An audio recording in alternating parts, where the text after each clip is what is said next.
So now let's start with anti emetic drugs. Anti emetic का मतलब हमें पता होना चाहिए, एमेटिक का मतलब होता है वॉमिटिंग, एमिशन करना, एंड एंटी इज उसके अगेंस्ट। तो पहला जो है that is serotonin 5-HT3 antagonist. ये हम लोगों ने पढ़ा था कि 5-HT जो है वो सिक्रीट कौन करता है, एंटेरोक्रोमैफिन सेल्स, ठीक है। तो ये GIT के अंदर बेसिकली होता है, साथ ही साथ ये वहाँ पे भी होता है सेंट्रल नर्वस सिस्टम में, जो कि वॉमिटिंग सेंटर है, वहाँ पे भी इसके रिसेप्टर्स होते हैं। या फिर CTZ क्या होता है, कीमो ट्रिगर जोन, या फिर हमसे वो कहाँ पे होता है, वो होता है एरिया पोस्ट्रीमा में, ठीक है।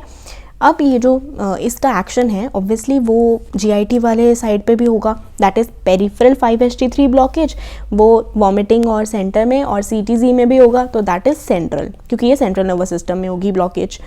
अब इसके कुछ एग्जांपल्स हैं, दैट इज़ ओंडासेटेरॉन, ग्रानीसेटेरॉन, डोलासेटेरॉन एंड पेलेनोसेटेरॉन। पहली बात आपको सेटेरॉन याद रखना है, ठीक है। अब सेटेरॉन कैसे याद रख सकते हैं, सेरोटोनिन से, यू कैन सी SE साथ में T यहाँ पे आ गया, बस T यहाँ पे आना है, बाकी RON तो है ही है, T पहले लिखना बस, सेट्रॉन। अब ये ओंडा, ग्रानी, डोला, पैलन, इसका एक निमोनिक है kind of, that is granny dola या फिर Dolly, granny Dolly gives Onda, plain Onda. Granny Dolly, granny is granisetron, Dolly is dolasetron, plain is palonosetron and Onda होता है ना अंडा, अंडे को ओंडा बना दिया, तो ओंडासेटेरॉन। अब इसके यूजेस कहाँ हैं, ये CINV that is chemotherapy induced nausea and vomiting. Chemotherapy की वजह से जो नोजिया वॉमिटिंग आती है दैट इज। अब CINV में क्या होता है, मैंने आपको बताया था GIT के सेल्स डिस्ट्रॉय होते हैं, वो जब डिस्ट्रॉय होते हैं तो वो सेरोटोनिन रिलीज करते हैं। सेरोटोनिन जो है वो 5-HT3 रिसेप्टर्स के ऊपर यहाँ पे जाएगा और फिर वो नोजिया और वॉमिटिंग करेगा, या फिर पोस्ट रेडिएशन नोजिया वॉमिटिंग, या फिर GIT खुद अपसेट है इसकी वजह से नोजिया वॉमिटिंग हो रही है। तो these are the uses. ADR इसके कौन से हैं, हेडेक, डिजीनेस, कॉन्स्टिपेशन, ये छोटे मोटे चलते रहते हैं। लेकिन डोलासेटेरॉन मेनली जो डोलासेटेरॉन है वो क्या कॉज करता है, QT प्रोलॉन्गेशन। तो हम इसको जिनको QT प्रोलॉन्गेशन की जो प्रॉब्लम है वो ऑलरेडी है, तो उन्हें डोलासेटेरॉन देना हम लोग सजेस्ट नहीं करते। बाकी अगर हम इसकी डोजेज के बारे में बात करें तो ondansetron is 8 milligrams, 1 milligrams, dolasetron 100 milligrams and this palono is 0.25 milligrams, this can be used. और ये जो हमारी एंटागोनिस्ट हैं ये हम लोग 30 मिनट्स बिफोर देते हैं। और ये जो CINV की बात की है ना हमने, ये लेस देन 24 आवर्स वाली जो कीमोथेरेपी इंड्यूस्ड नोजिया वॉमिटिंग होती है ना, वो एक तो अर्ली फेज में होती है, दैट इज़ हमने कीमोथेरेपी की उसके एक ही दिन में जो भी हमें सिम्टम्स आए दैट इज़ अर्ली फेज। 2 दिन बाद आए, 1 दिन बाद आए, 4 दिन बाद आए, वो वाले जो सिम्टम्स होते हैं that is in late phase. तो ये जो है कौन से सिम्टम्स को ट्रीट करेगा, ये अर्ली फेज वाले जो कि 24 आवर्स के बीच बीच में हो जाते हैं, तो CINV which is early. Okay, तो हमें कीमोथेरेपी देने से आधे घंटे पहले 30 मिनट्स बिफोर हमें ये वाली मेडिकेशन देनी है। The next one is neurokinin receptor antagonist. NK1 receptors जो कि सब्सटेंस P जिन्हें स्टिमुलेट करता है, और NK कहाँ जाते हैं अपना मैसेज लेकर, वो जाते हैं न्यूक्लियस ऑफ ट्रैक्टस सोलिटेरियस के पास। तो इनको ब्लॉकेज करना, जब हम इनकी ब्लॉकेज करते हैं तो NK रिसेप्टर्स जो हैं वो कहाँ हैं, NK रिसेप्टर्स वो हैं हमारे सेंट्रल एरिया में, कहाँ पे, एरिया पोस्ट्रीमा में, ओके। और साथ में वो न्यूक्लियस ऑफ ट्रैक्टस सोलिटेरियस, यहाँ पे सेंट्रल ब्लॉकेज कर देंगे। अब इसमें कौन सी एग्जाम्पल्स हैं, one is aprepitant and next one is fosaprepitant, ठीक है। अब जो एप्रीटेंट है that is in oral nature, हम उसे डायरेक्टली ओरली कंज्यूम कर लेते हैं, लेकिन इसी एप्रीपिटेंट की अगर हमें इंट्रावीनस फॉर्म देनी है तो दैट इज़ फॉस लगा दिया बस साथ में, ये खुद जो है एप्रीपिटेंट में कन्वर्ट हो जाएगी 30 मिनट्स में। इंट्रावीनसली दिया हमने और 30 मिनट्स में ये एप्रीपिटेंट में कन्वर्ट हो गई, ओके। तो यूजेस क्या हैं, हमने पहला जो 5-HT3 रिसेप्टर एंटागोनिस्ट पढ़े वो हमने पढ़े थे early phase of CINV is chemotherapy induced nausea vomiting, और ये जो न्यूरोकाइनिन है this is for late phase of CINV। तो मतलब 24 आवर्स से लेकर 5 दिन तक जो भी सिम्टम्स हमें कंट्रोल करने हैं तब हम देंगे न्यूरोकाइनिन रिसेप्टर एंटागोनिस्ट। अब इसकी डोजेज क्या है, 125 milligrams and this is 115 milligrams, और ये हमें कीमोथेरेपी होने से 1 घंटा पहले देनी है, 1 आवर बिफोर, ठीक है, 1 घंटा पहले देनी है। उसके बाद जब कीमोथेरेपी हो गई तो हम लोग ओरल वाली एप्रीपेटेंट देंगे, इंट्रावीनस वाली नहीं देंगे, तब हम ओरल वाली देंगे and that is for 80 milligrams. Oral वाली देनी है 80 मिलीग्राम्स पर डे फॉर 2 डेज, ठीक है। पहले हमने मान लो फोसाप्रेटेंट दे दी इंट्रावीनसली, उसने अपना एक्शन किया 30 मिनट्स में। उसके बाद हमने आफ्टर द कीमोथेरेपी हमने देनी है उसे ओरल वाली, that is 80 milligram per day for 2 days. Then the third one is corticosteroid. कुछ कॉर्टिकोस्टेरॉइड्स भी यूज़ होते हैं एज एन एंटी एमिटिक, तो उसमें से एक मेन जो बहुत ही फेमस है दैट इज़ डेक्सामेथासोन। डेक्सामेथासोन ये जो है ऊपर जो 5-HT3 हमने एंटागोनिस्ट पढ़े हैं उसकी एफिकेसी बढ़ाता है, ठीक है। और वो किसके लिए यूज़ होते हैं, वो CINV के लिए यूज़ होते हैं, तो ये उनकी एफिकेसी बढ़ा रहा है, तो ये भी CINV के लिए यूज़ होंगे। Then the next one is cannabinoids. Okay, cannabinoids में एग्जाम्पल आती है ड्रोनाबिनोल।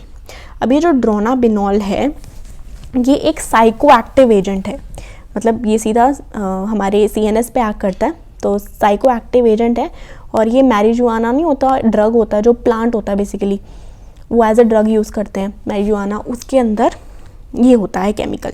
तो इसके ADR जो होंगे, अगर मैरिजुआना में है तो ADR जो होंगे वो CNS के रिलेटेड होंगे ना, तो that is euphoria, that is very pleasant feeling, dysphoria, sedation, सोना, हेलुसिनेशंस होना, ये सब वही होते हैं ड्रग्स के ADRs, ये होते हैं।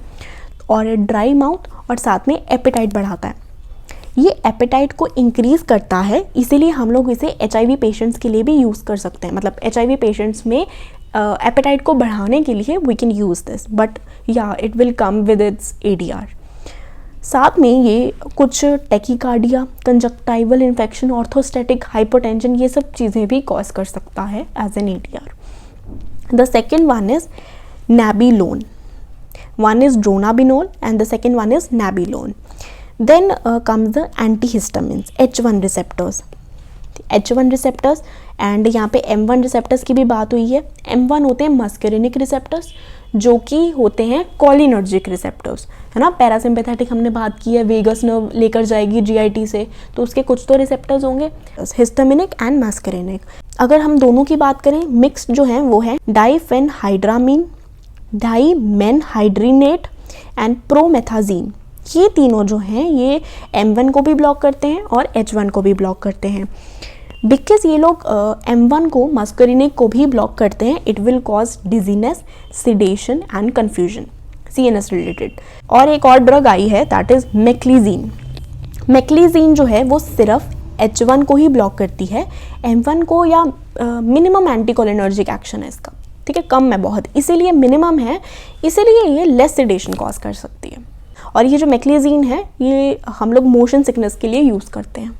Then comes the specific M1 blockers. हम लोगों ने ये पढ़े, ये था H1 ब्लॉकर स्पेसिफिकली, ये जो पढ़े थे ऊपर 3 ये थे M1 और H1 ब्लॉकर। अब जो हम पढ़ रहे हैं वो सिर्फ और सिर्फ M1 ब्लॉकर है, दैट इज़ एंटीकोलिनर्जिक ब्लॉक। उसमें मेन एग्जाम्पल आती है हायोसिन। हायोसिन इंपॉर्टेंट है, हमने 1-2 और चैप्टर्स में पढ़ा है हायोसिन, जैसे स्कोपालामीन बोलते हैं, स्कोपालामीन और हायोसिन। अब ये जो है ये 2 तरीके से यूज़ हो सकती है, या तो हम इसे as a transdermal patch use कर लें या फिर ओरल टैबलेट दे दें। ट्रांसडर्मल पैच अगर हमें यूज़ करना है, जो कि पिन्ना के कान के पीछे हम लोग इसको लगाते हैं, बिकॉज वेस्टिबुलर के लिए यूज़ कर रहे हैं ना हम लोग, तो इसे हम लोग एक रात पहले, मतलब हमने सुबह जाना है तो हम एक रात पहले इसे लगा लेंगे, क्योंकि ये 6 से 8 आवर्स लेती है, ठीक है, अपना एक्शन देने के लिए। तो 6 to 8 आवर्स बिफोर जर्नी। और ये सी सिकनेस के लिए यूज़ हो सकती है, क्योंकि ये जो है इसका जो एक्शन है वो 3 दिन तक रहता है। 3 दिन तक लोग नॉर्मली सी वॉयज करते हैं, लेकिन अगर आपको 3 से लेकर 6 घंटे तक की जर्नी करनी है तो आप लोग ओरल टैबलेट भी ले सकते हो। और ओरल टैबलेट लेने के लिए मतलब सिर्फ आपको 1 घंटे पहले लेनी है, ये आपको पूरे 1 दिन पहले लेनी है ट्रांसडर्मल पैच, और ओरल टैबलेट आपको 1 घंटे पहले लेनी है, लेकिन इसका एक्शन, ओरल टैबलेट का एक्शन होता है सिर्फ 6 घंटे तक के लिए। देन कम्स बेंजोडायजिपीन्स, उसमें एग्जाम्पल है लोराजिपैम या फिर डायजिपैम। एंटीसिपेटरी वॉमिटिंग, इसके लिए यूज़ होती है। एंटिसिपेटरी मतलब कीमोथेरेपी से पहले, हमें पता है कि कीमोथेरेपी का प्रोसेस होने वाला है, वो सोच कर कि कीमोथेरेपी के प्रोसेस में क्या क्या होता है तो आपको वॉमिटिंग आनी शुरू हो गई, तो दैट इज़ एंटिसिपेटरी वॉमिटिंग।